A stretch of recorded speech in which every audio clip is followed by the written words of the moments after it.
नमस्ते दोस्तों।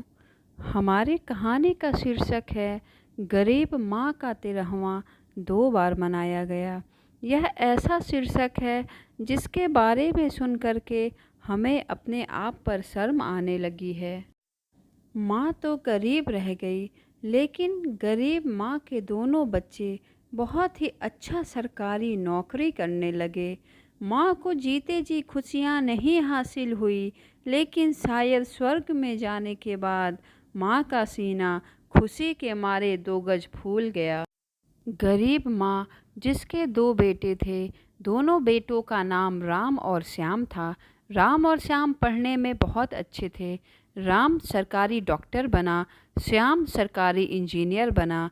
दोनों नौकरी करने के लिए दूर दराज शहरों में रहने लगे। अच्छी नौकरी होने के वजह से बहुत ही अच्छे घर की लड़की से राम और श्याम का शादी हुआ। राम और श्याम पूरी तरीके से शहर में रहने लगे थे। राम और श्याम के पिताजी का देहांत बहुत साल पहले ही हो चुका था। गांव में केवल राम और श्याम की बूढ़ी माँ रहती थी। राम और श्याम की माँ को 2 वक्त की रोटी भी सही से नहीं मिल पाती थी, क्योंकि वह बहुत ही बूढ़ी हो चुकी थी और उनको कहीं से पैसा रुपया मिल नहीं पाता था। किसी तरह दूसरों से मांग मांग करके वह अपना जीवन गुजारा करती थी। राम और श्याम दोनों में अक्सर कहा कही हुआ करता था कि तुम माँ को अपने साथ रखो, तुम माँ को अपने साथ रखो।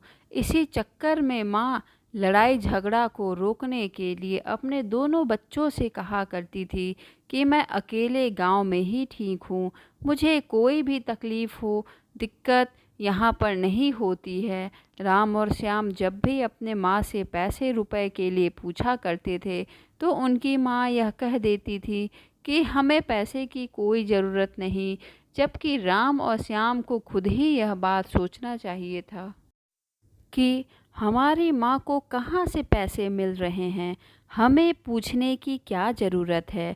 राम और श्याम को तो बिना पूछे ही अपने माँ को पैसा दे देना चाहिए था, लेकिन दोनों पैसे से तो बहुत ही ज़्यादा धनी थे। लेकिन पता नहीं क्यों अपने माँ के लिए बिल्कुल भी वह कुछ कर नहीं पाते थे। शायद वह दोनों अपने पत्नियों की वजह से मजबूर थे, या कुछ और बात थी। राम और श्याम की माँ का एक दिन देहांत हो जाता है। गांव से खबर आती है राम और श्याम के पास कि तुम्हारी माँ का देहांत हो गया है। राम और श्याम फौरन सुबह की फ़्लाइट पकड़ कर के गांव पहुंच जाते हैं। राम और श्याम और उनका पूरा परिवार पूरी तरह से रोने धोने का नाटक करता है। गांव के सारे लोग राम और श्याम के पीछे उन दोनों का बहुत ही मजाक उड़ाते हैं। कहते हैं कि जब माँ जिंदा थी तब तो कोई उनको पूछने नहीं आया, आज माँ की मृत्यु हो गई तो यह कैसे मगरमच्छ के आंसू बहा रहे हैं। राम ने श्याम से बोला कि अपने माँ का 13वां मैं मना लूँगा। वहीं पर श्याम ने बोला कि नहीं, अपने माँ का 13वां मैं मनाऊँगा। वाह रे! क्या अद्भुत प्रेम राम और श्याम का अपने माँ के प्रति यहाँ दिखाई दे रहा था, जिस प्रेम को देखने के लिए हर माँ तरस जाती है। दोनों एक साथ अपने माँ का 13वां मनाने के लिए तैयार नहीं हो रहे थे। उनका यह मानना था कि मैं अपने पैसे का जलवा अपने माँ के 13वां में गांव वालों को दिखाऊंगा। हमने कितना पैसा कमा रखा है। राम और श्याम में बहुत ही अनबन हुई, इसलिए उन दोनों ने अपने माँ का अलग अलग 13वां मनाने के लिए तैयारी करने लगे। अलग अलग अपने माँ का 13वां बड़े धूमधाम से 36 व्यंजन के साथ, कम से कम 10 मिठाइयों के साथ राम और श्याम ने मनाया।